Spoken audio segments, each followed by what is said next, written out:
예, 반갑습니다. 너무 이론적인 공부만 하고 있는 것 같아요. 네, 이게 중요하다 봤죠. 근데 기초적인 거. 근데 앞으로의 두 강, 7강과 그 다음에 할 8강은 정말 중요한 부분 중에 하나예요.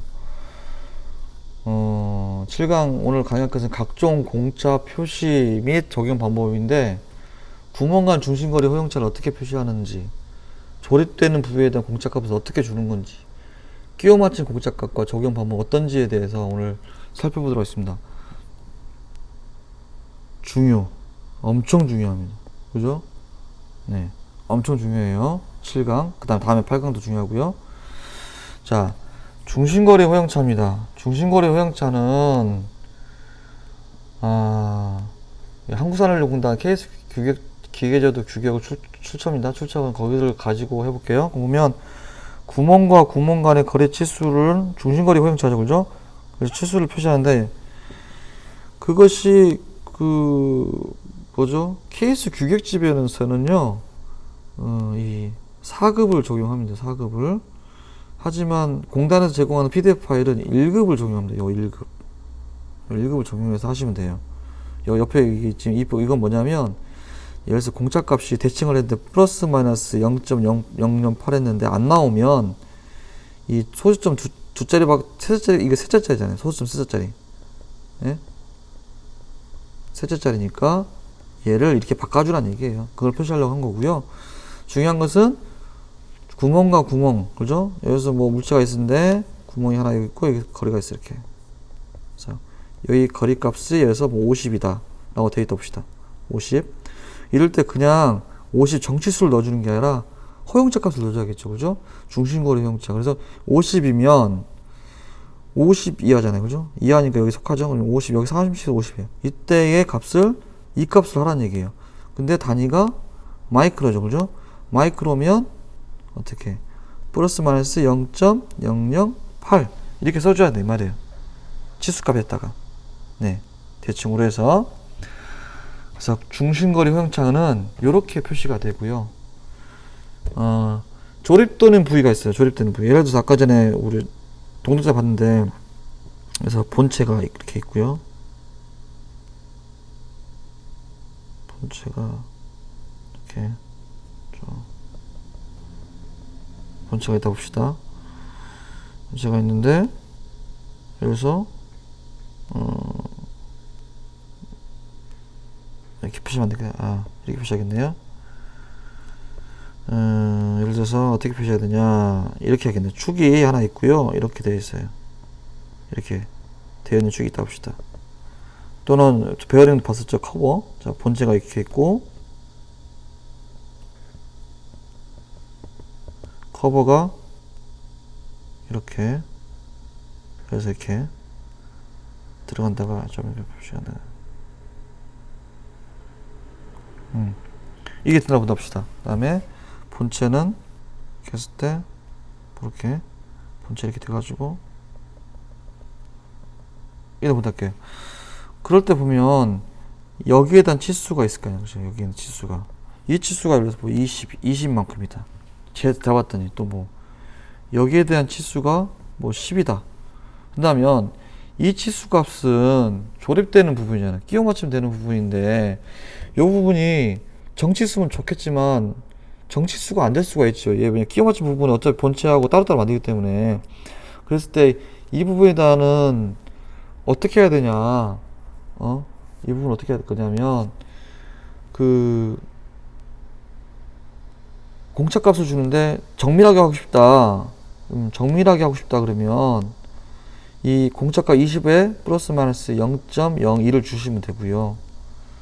보통으로 그냥 하겠다 그러면 20 플러스 마이너스 0.05라고 주시면 돼요.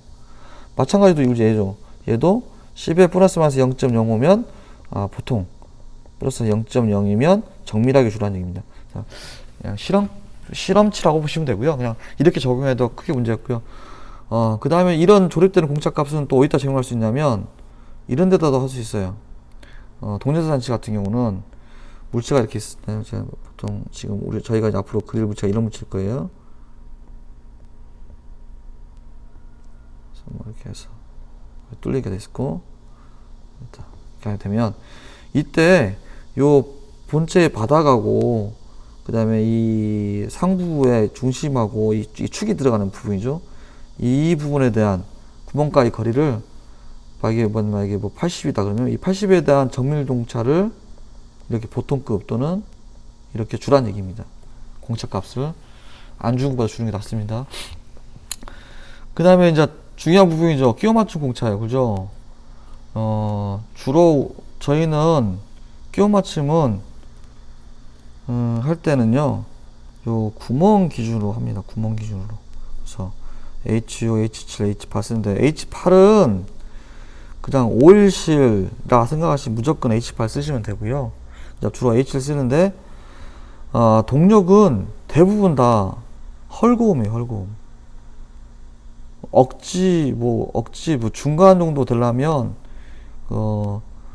베어링하고 그다음에 이게 축이 맞닿는 부분에 많이 사용하지, 주로 헐고음 동력 끼워 맞춤이라든지 뭐 지그 이런 끼워 맞춤은 억지 끼워 맞춤이 그렇게 많지 않습니다. 움직이는 부분들 그렇게까지 할 필요가 없거든요. 아주 정밀도를 요구하지 않는 억지 끼워 맞춤은 극히 드물고요. 시험에 나오는 것들, 수험에 나오는 것들은 중간 정도는 헐고 많이 쓰고, 보통 이 G 계열은 주로 지그 쪽에서 지계열은 지그 쪽에 많이 사용하고요. 이 H 계열은 주로 동력에서 많이 사용합니다. 요 JS도 JS 이쪽은 뭐 키 쪽, 아니면 K5 어떤 이쪽은 동력 쪽에 사용하지만 그렇게 동력 사용하네요. 그래서 그렇게 합니다. 그래서 이렇게 사용하는데 뭐를 예를 들까요? 다음에 하는 걸 보고 예를 드는 걸로 보시면 될 것 같아요. 이거는 100% 외워두시기 잘 좋을 것 같아요. 외워두시는 게 그냥 외워서 쓰는 게 제일 좋습니다. 자, 구멍이다.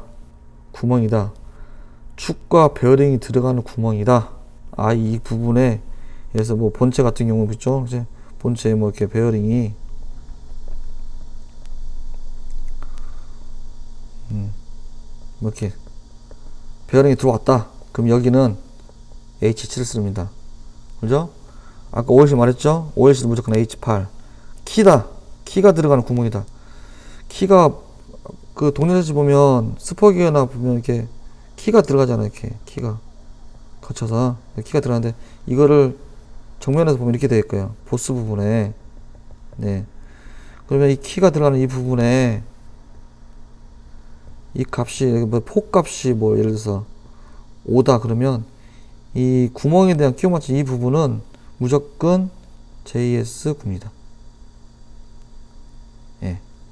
무조건 붙여줘야 돼. 5 JS9.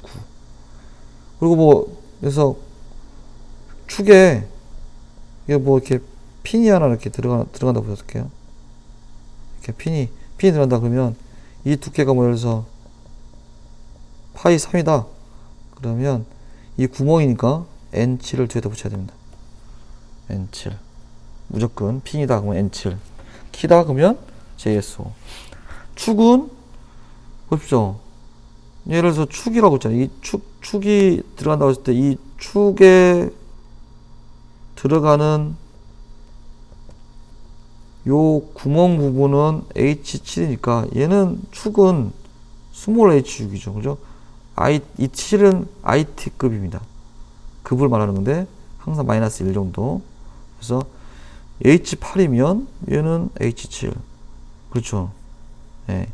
얘가 기호로만 표시되어 있지, 예를 들어 플러스 마이너스 뭐 이게 최대, 이게 어떤 정치수 파이 20이면 이에 대한 최대 최소. 그죠? 너무 글씨를 못 썼네요. 너무 막 갈렸었더니 막 못 써 보이는데, 최대 최소 허용차를 이거를 표시한 거예요. 그래서 H로 하게 되면 무조건 최소는 0 값이죠. 기준이 0이죠. 0을 기준으로 하는 거니까. 그다음에 얘는 H가 0이고 얘는 위가 0이고 그래서 아래로, 그렇죠, 위로 이렇게 되는 거예요. 그래서 항상 구멍이 크죠. 구멍 기준이니까. 그리고 나서 보면 그 다음에 베어링과 축이 만나는 곳이라고 했죠. 아주 중요합니다. 이게 참 헷갈릴 때가 있는데 뭐냐면 자 이게 축이 있어요. 근데 축이 있는데 하나 단일축으로 하면 안 되겠네요. 좀 축을 이런 축으로 좀 계단 있는 축으로 합시다.